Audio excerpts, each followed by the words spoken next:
First Samuel 30, right around, First Samuel 29, right around verse 2, it talks about how David said that I will go with you. Me and my boys can hang with you. We can hang out with you, and we can go to battle with you. But David forgot that if I go with you, there's no one covering my home.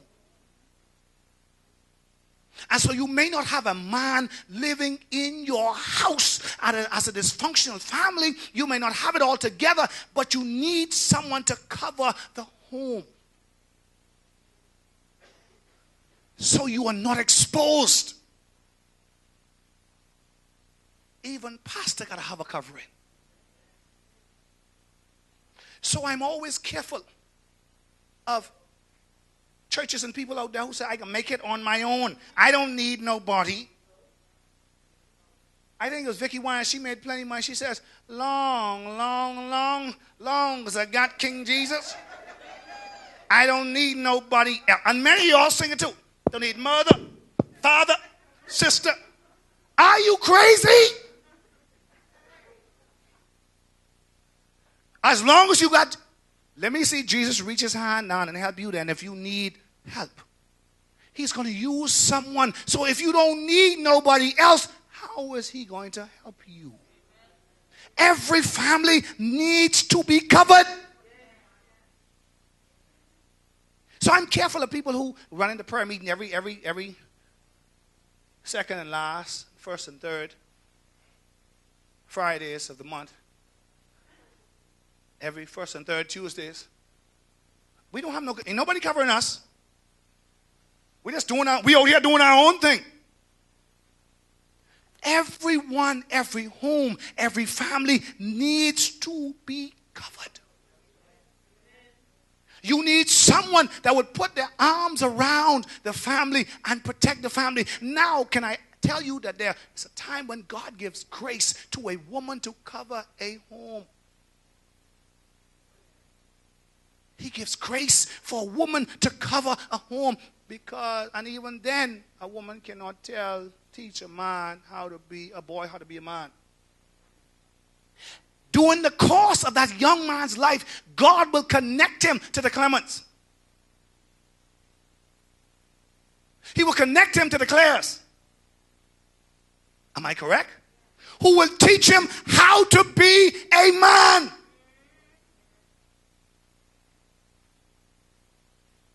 It is said that 70% of the people who were in Her Majesty's prison did not have the influence of someone teaching them how to be a man. That's what they say. I don't know who it is, Jason, but that's what they say. But the reality of it is we need to cover our family. And you better make sure the decisions you're making today will affect your family later. You better be careful.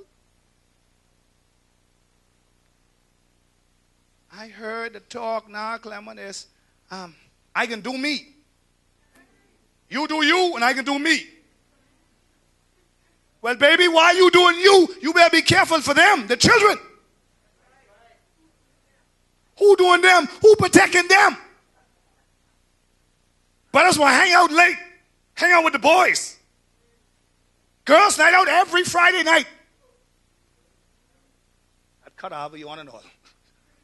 Girl, every Friday night is a good. Oh, yes, it's ladies' night. Oh, what a. Every week, you're making these decisions that will adversely affect your family one day. You may get away today, but make no mistake.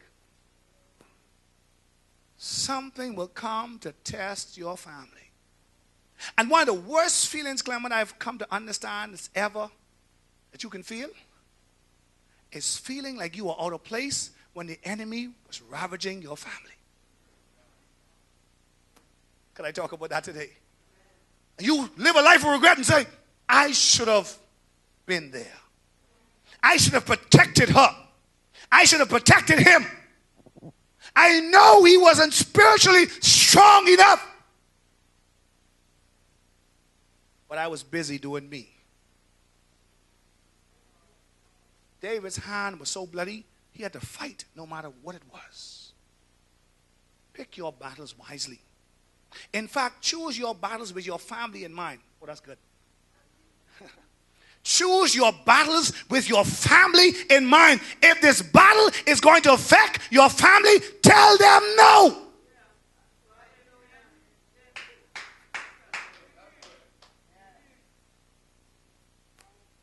If it's going to affect your family, tell them no. Tell Caesar no.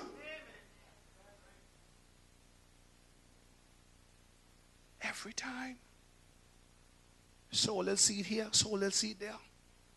And when the harvest comes, most people cannot handle the harvest that comes from the seed that they sow. Yeah. Most people cannot handle the harvest. I think it was the prophet Nathan that told David, you want a little story to David, he says, if a man has all the sheep he wants, and he took one little ewe lamb from Trevor, what should happen to that man? That man should be put to death. And the prophet look over and he say, thou art the man. Most times, if we have a chance to pass judgment on some people for some seeds that they sow, we will wring them right out. We will wring them right out. But we want mercy. Please don't do this to me. Please don't let the tree grow for the seeds that I have sown, that you have sown. You better be careful. As the covering of your family, all of us are part of a family. This church is a family. You all cover your own families, but you better be careful how you make decisions today, for it will affect your family tomorrow. It will affect your family tomorrow. You want to go on a ghost move today? Are you on a ghost move? Yeah. When that open up, boy, that ghost move. And I want you to understand, it's not only lay members that are going on ghost moves. Some people in the pastorate are going on some ghost moves. And then when they go on their ghost move and they get catch, and you will eventually get catch, because I've come to understand, watch this, when we see the outward fruit from someone's life, it means they step out on God a long time ago. It means that they have stepped out on God a long time ago, because God usually don't pull the cover off of you one go. He tells you, he teaches you and tell you, don't go on that ghost move with Sally Sue. What we do? No, don't go on that ghost move. He will warn you and tell you, don't go. But because I's man, I will do what I want to do. And then when you get catch, you look at the people and say, stay with me. Stay with me. You look at the people and tell them, stay with me. But people are not fool. At the I know what I want to go for, because I don't even know that song. At the end of the day, you better be careful these seeds you sow in. Because when they come back to you, you are not able to handle the harvest, because it's be a lot. I can hear you asking, did I do that? All that was mine? You better be careful. David went to fight in chapter 29. And one page over, One chapter over. Because of no covering. There might not be a man in the house, but there could be a spiritually strong woman. Can I talk about that? It may not be a male presence in the house to hold the cleaver. She got a little butter knife, he got a cleaver. But there could be a spiritually strong woman who would say, devil, that's enough.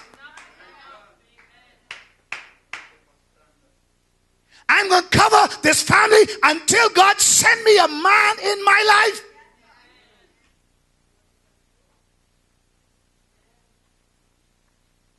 Every family needs a covering. You got much more to say, but let me give you another one. Let me get out of here today. The nearest and dearest thing to you in this life, besides God, should be your family. Go to verse 6. 1 Samuel 30, verse 6. Verse 6 says, and David was greatly distressed, for the people spake of stoning him, because the soul of all the people was grieved, every man for his. Hold on. Denise, let me talk to you all. Could I talk to you a quick second? All my life I've heard this text preach. And we've had, Charmaine, the recipe for recovery. We've had, without failure, we recover all. But can I give you the true revelation to this text that God gave me? It had nothing to do with the stuff. It had nothing to do with the food they took. Because you could keep your stuff, but the text says they were crying for who?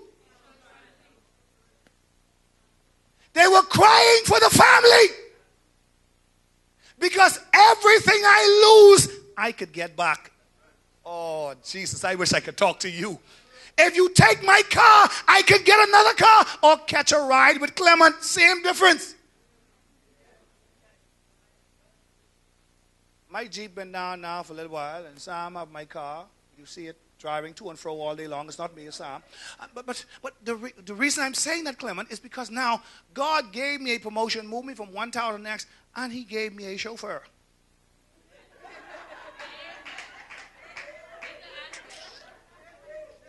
So, the enemy has, for the temporary time, a hold on my Jeep, right?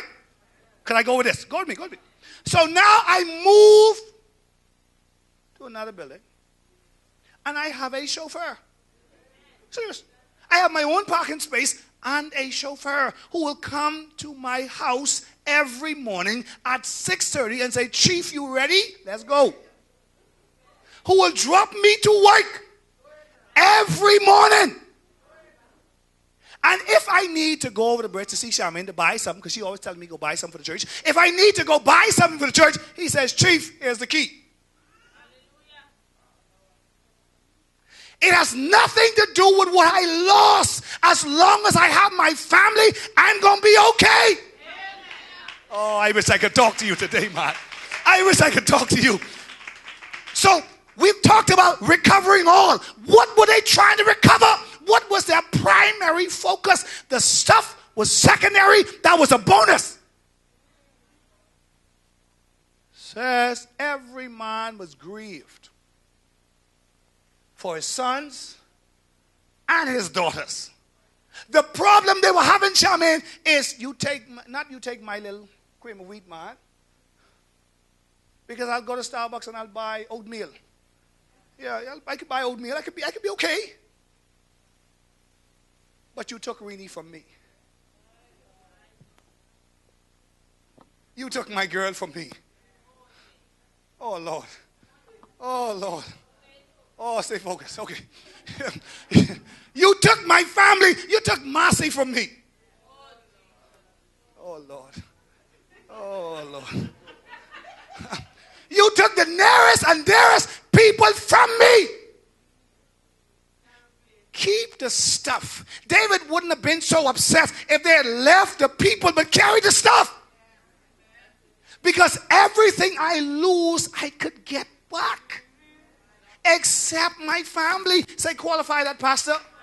Have you ever lost a loved one?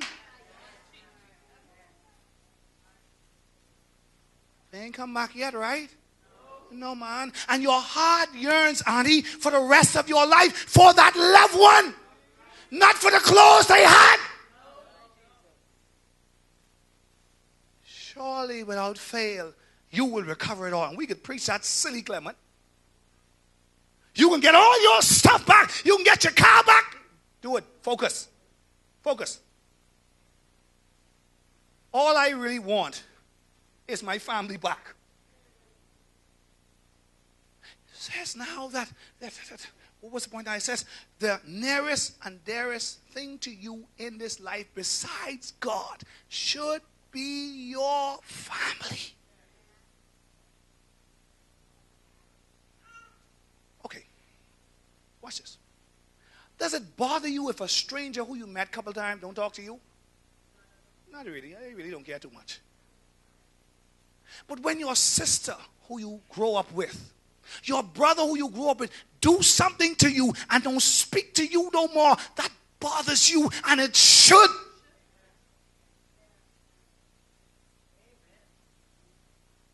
It should bother you. Because the nearest, dearest thing to me in life is my family. Not the clothes that I wear. Not the haircut, not the bow tie, Charmaine. Not the backdrop. It don't matter. It does not matter, Sam. Whatever you take from me. But leave the things that matter to me. Leave the people that matter to me. So that being said, many of you, some of you need to reach out to the people that matter to you. Can I take my time right there? Someone needs to reach out to someone that they have not spoken to and say, man, forgive me. This don't make sense, man. So what, you take my little cereal? So what, you take my boyfriend 20 years ago? Send her take somebody's boyfriend or something. Or Laura upset with Cinder for years because Cinder take Laura's boyfriend and Cinder say, I only want Methuselah. Something else he said. Hennessy. So what if it happened 20 years ago? Let it go. Is it really worth it not to talk to the people who are so close to you? Easy, man. It ain't worth it. And so it says that everybody, thank you, Holy Ghost. So what you say now, Pastor? I have my own family to take care of, man. I got my own issues to worry about. I got my own situations just like you. Every man cried for his own family. The things that matter to him. And as we move further down the text, you'll see how when you get your family back, you get more than what you expected to get. So the reality of it is, everyone should pay attention to their family. Pay attention to your family, man. 10 years anniversary on a Tuesday night. I want you in church. Don't come here. Carry your family, your wife somewhere. I could use 2 extra bodies, and no, but go carry your husband somewhere. Go somewhere. Do something with your family. Do something with your family, man. Sunday morning, come celebrate the anniversary. No, come church Sunday morning because we can celebrate your little anniversary thing. But the reality of it is, you need to spend time with your family. Spend time with your family, man. So the next time we talk, Claire, We'll pick up from that same point right there. The nearest and dearest thing to you in life, other than God, Jason, should be your family. Should be your family. The people you close to. And there's some people that you meet all over the course of your life, they become so close to you, they're just like family.